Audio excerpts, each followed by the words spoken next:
Para a gente repercutir melhor a posse de Carmen Lúcia à frente do Tribunal Superior Eleitoral, nós convidamos o Gustavo Sampaio, que é professor de Direito Constitucional da Universidade Federal Fluminense. Gustavo, boa tarde, mais uma vez seja bem-vindo aqui ao Conexão Record News.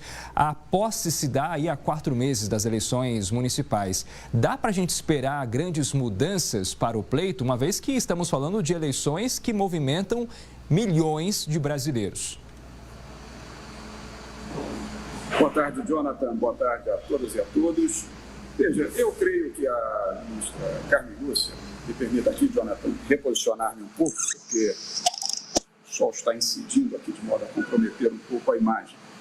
A ministra Carmen Lúcia, ela, embora tenha um perfil mais autocontido, que lembra muito o perfil da ministra Rosa Weber, Jonathan, que se aposentou em outubro do ano passado e que chegou a ser a presidente também do Supremo Tribunal Federal, mas tendo em vista o influxo, tendo em vista o trajeto que ela percorreu ao lado do ministro Alexandre de Moraes nos últimos 2 anos no Tribunal Superior Eleitoral, e tendo também em consideração, é muito importante dizer isso, o compromisso de manutenção do Estado Democrático de Direito que a ministra assume, que todo o Tribunal Superior Eleitoral assume, e de combater as notícias falsas que têm conturbado um tanto quanto o cenário eleitoral brasileiro nos últimos tempos, eu creio que a postura da ministra será uma postura muito similar à postura do ministro Alexandre de Moraes.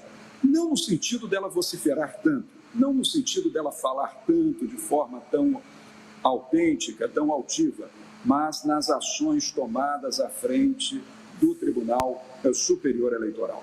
As eleições municipais sempre antecedem 2 anos as eleições presidenciais, mas elas são um termômetro importantíssimo para medir como se comportará o eleitorado e o Brasil nas eleições federais, de maneira que tenho convicção de que a ministra vai empreender o máximo esforço para que tudo transcorra na melhor plenitude nessas eleições de 2024 para prefeito e vereador, de maneira que a postura dela, acho que vai ser a postura de uma continuidade política do trajeto recentemente assumido por todo o Tribunal Superior Eleitoral do Brasil. Professor, imagino que outro desafio dessa gestão de Carmen Lúcia seja sobre como lidar com as tecnologias. E aí estamos falando principalmente da inteligência artificial, né? Do ponto de vista de que modo isso possa atrapalhar o eleitor na escolha do seu candidato.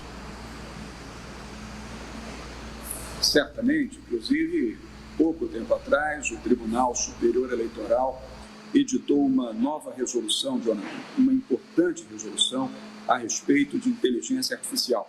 Essa é a preocupação maior da Corte hoje, eu diria, porque a inteligência artificial, se utilizada criminosamente, ela pode ser um instrumento competente para a difusão das notícias falsas, que acabam corroendo de morte a democracia.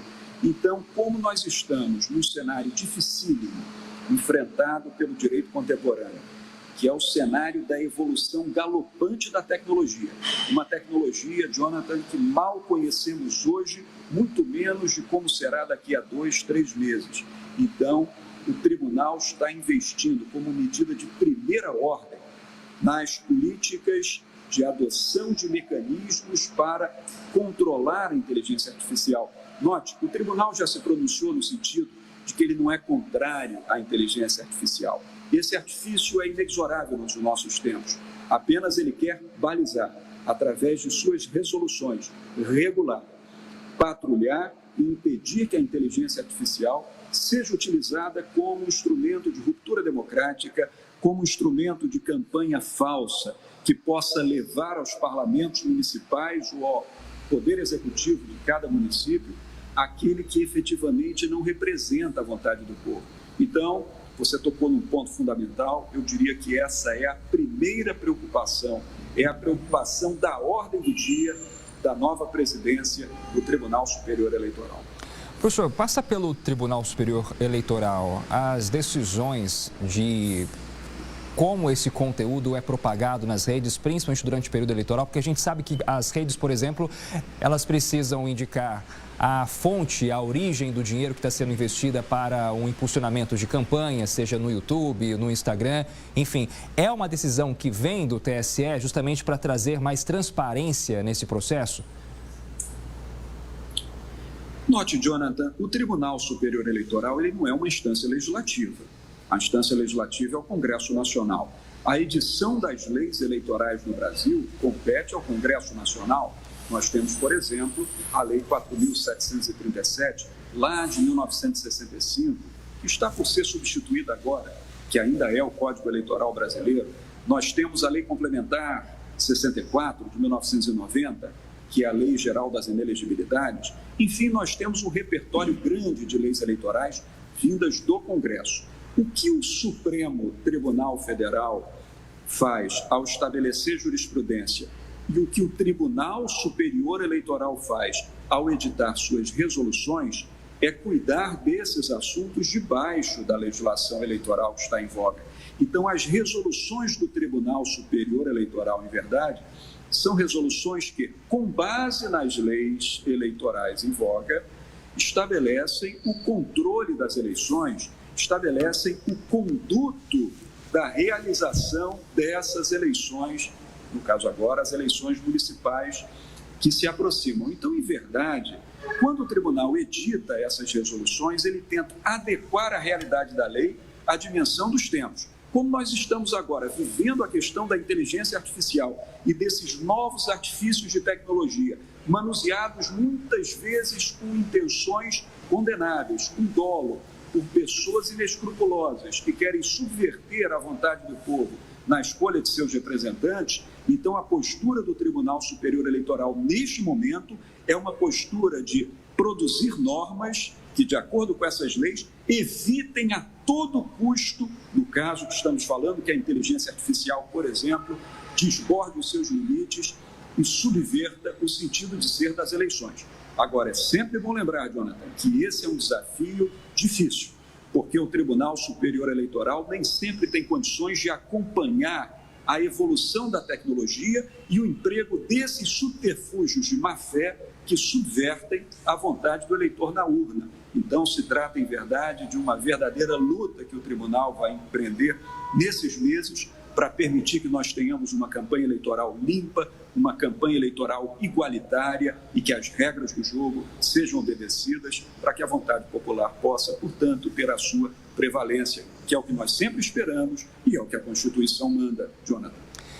Ter a volta de uma figura feminina à frente do Tribunal Superior Eleitoral traz várias mensagens, né, professor? Acho que uma delas é justamente sobre a tentativa de fazer mais mulheres estarem presentes na política. A gente tem um país com a maioria da população feminina, mas com essa representatividade baixa ainda nos principais cargos. Ou seja, o TSE também tem esse papel educativo de tentar equalizar, né, que a gente consiga ter uma igualdade entre homens e mulheres na política? Creio que sim. A ministra Carmen Lúcia, além de representar muitíssimo bem a força das mulheres dentro da estrutura do Poder Judiciário, ela traz consigo, Jonathan, grande experiência. Veja que ela foi presidente do Tribunal Superior Eleitoral já no ano de 2012. Não é a primeira feita em que ela assume a presidência da Corte. Ela também já foi a presidente do Supremo Tribunal Federal, que todos nós sabemos que o Tribunal Superior Eleitoral ele não tem um corpo próprio, definitivo, vitalício de juízes. Ele recebe de 2 em 2 anos 3 ministros do Supremo Tribunal Federal, 2 ministros do Superior Tribunal de Justiça e 2 juízes vindos da advocacia. Então, a ministra Carmen Lúcia, que já foi presidente do Supremo Tribunal e presidente do próprio TSE, já mostrou a importância e o papel exercido pela mulher na composição das Cortes Superiores e do Supremo Tribunal do Brasil, e o seu retorno à presidência do Tribunal Superior Eleitoral certamente demonstra a altivez, a participação feminina nas estruturas de poder, sobretudo, Jonathan, se nós levarmos em conta que ela chefiará o principal tribunal da justiça eleitoral brasileira no ano de eleições que vão, portanto, escolher 5.570 prefeitos e 5.570 câmaras municipais. É um evento simbólico fundamental, certamente ela vai se desempenhar com grande êxito e vai demonstrar mais uma vez ao Brasil o significado que tem das mulheres ocuparem as instâncias decisórias, deliberativas e jurisdicionais do poder no Brasil. Professor Gustavo Sampaio, muito obrigado pela sua análise e boa semana. Eu que te agradeço, Jonathan. Bom jornal, boa semana a todos. Obrigado.